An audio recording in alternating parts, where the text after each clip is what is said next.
Ready Player Will.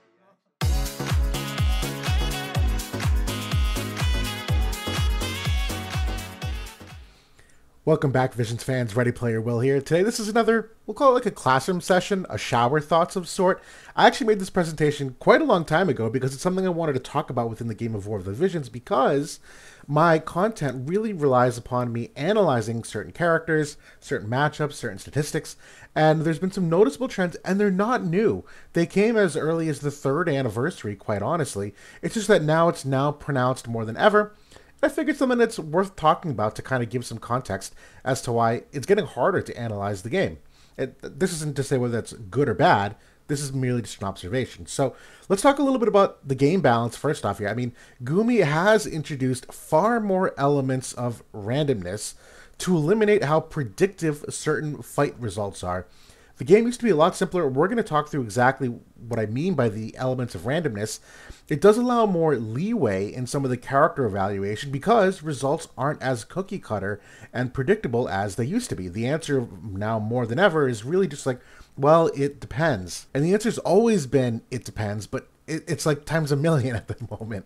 And while the game is still driven by power creep as the primary motivator, these, we'll say like RNG changes, help to give certain characters more opportunities for success because their results aren't as predictable. And this variability makes it harder to say whether certain characters are easy skips or not because the results really just aren't as cut and dry. And obviously I'm going to talk through examples of this, which I think should hopefully make more sense. And the first one, the biggest one, it's why it's not new, is actually just reincarnations in general. And while, yes, reincarnations are just straight power creep for certain units to give them a bunch of HP, a bunch of attacks, some of those primary stats that you look for, they do add a significant amount of RNG to your fights. You know, you also get accuracy as one of those stats. Well, would that extra 10% accuracy in the reincarnation been the difference in you hitting a unit or missing a unit? We will never really know. You got a unit down to 200 HP. Would an extra 80 reincarnation attack been the difference in killing them?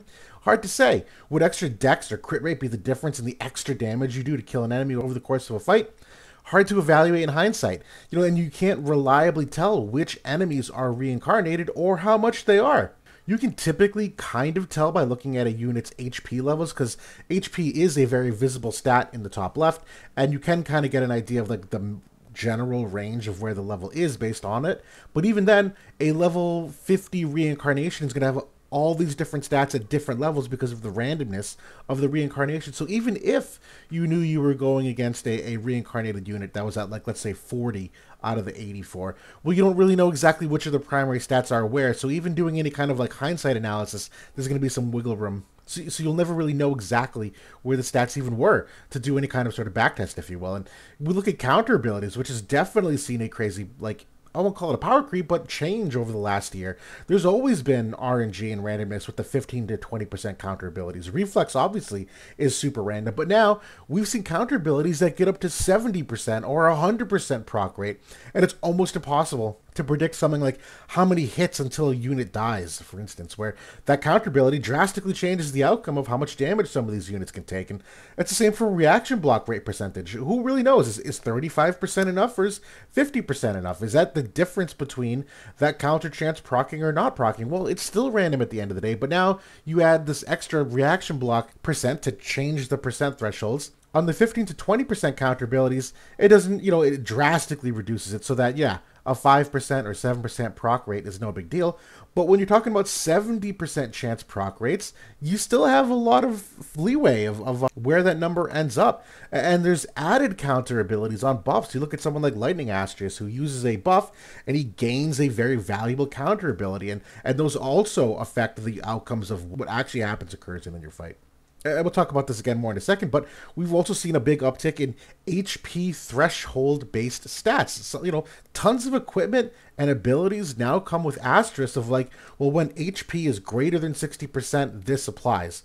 Well, this inherently makes analysis difficult ahead of time because there's so many factors that go into predicting where their HP might be. Reincarnations throw randomness into when the 60% HP threshold is met. Obviously, having a completely different HP level will change when that threshold is. Counter abilities that reduce the damage or heal backs also throw randomness into it to say like, well, they healed a certain amount of damage damage. Did it put him above 60 or below 60? Well, I'm not really sure. It's hard to predict that 8 turns into the fight. And so, yeah, it makes it so that you can't predict each turn of a fight nearly as reliably because things are constantly shifting in terms of what applies and what doesn't apply. And even some of the seal capabilities of it, I actually like this mechanic added into the game rather than just the good old fashioned, courage remove, re-raise remove. Adding these things on hit inherently adds randomness because it comes down to who hit who first. Is the unit in range? Just because you can seal a hit doesn't mean you actually always do seal it. And so you always have this randomness of whether or not an enemy was sealed to begin with or not that constantly changes the battle. Was it barrier sealed or not? Did they break the barrier or not? Is the re-raise there or not? There's so many things that go into that. And it's not a guarantee that you can seal the enemy's capability, and often the seal is a crucial piece of the fight. But even in addition to that, we have seen a status effect uptick. And although status effects have always been in the game, they are seemingly a bit more prevalent now. And the uptick is not in the ones with the debilitating insta effects, though. When I look at things like Disable, Berserk, Toad, even Blind, that's one of those ones where if you get hit by it, you have immediate impact of exactly what to expect. You get disabled, you're not acting. It's as simple as that. You can very clearly tell the outcome of the fight based on whether or not you got berserked or disabled. But the uptick has been in ones that are more X factor in nature, that there's a timing element to their actual value. Sleep, poison, confusion, slow. Look at like sleep and confusion. Those matter on the timing. Did you make a unit skip their turn by being confused or slept? Can't really tell ahead of time. When you're confused and slept, you also take additional damage from the enemy. It's hard to tell in the damage calculation whether that was applied or not. Poison is just a percent of your HP. It's hard to actually gauge over time, was the poison the difference maker in how quickly your unit died. Even slow. Slow is one of those effects that builds up over the course of a fight. You don't immediately notice the slow effect, but 2 turns down the line, once you start getting lapped in your CT, then you really notice, but it's hard to really predict ahead of time exactly that effect that far down the fight. And so the types of status effects that have been used add more randomness to the fight. Where sure, it's a way easier to analyze a fight if you've gotten berserked or toaded. You very clearly know that you lost just simply because of that. It's a lot harder to see if you lost because you got slept or confused or slowed or poisoned.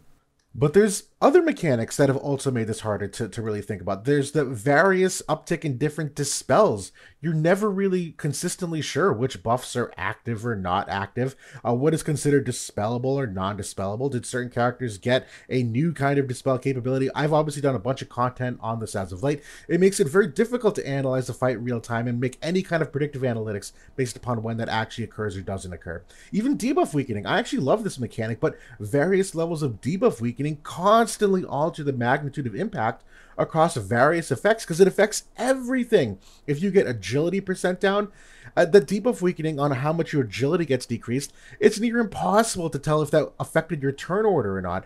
It obviously affects the imperils and the crushes, which at least is a little bit more straightforward in terms of gauging how much damage you take or don't take, but things like the healing power, even reaction block rate is affected by debuff weakening. So there's so much that goes into this that every character, what they get affected by is constantly changing depending upon what kind of debuff weakening they have and the trickle-down effects of whether or not that mattered or not. It's very hard to look at and not only think back on, but to also predict. And even chain resistance is in that conversation where this has always been kind of niche and subject to the timing of the chains actually accumulating. Did you get a turn to break up the chain or did you not? And you add in varying levels of resistance. It has small, hard to quantify impacts on the outcome and what damage was done in the fight. Was 30 enough or would 60 have been the difference? Well, it's like near impossible to tell. And even then it's impossible because you actually need to accumulate the chain. So there's so many other mechanics here that kind of just throw in all these different asterisks of whether they mattered or not, that when you combine all of this in terms of the reincarnation levels,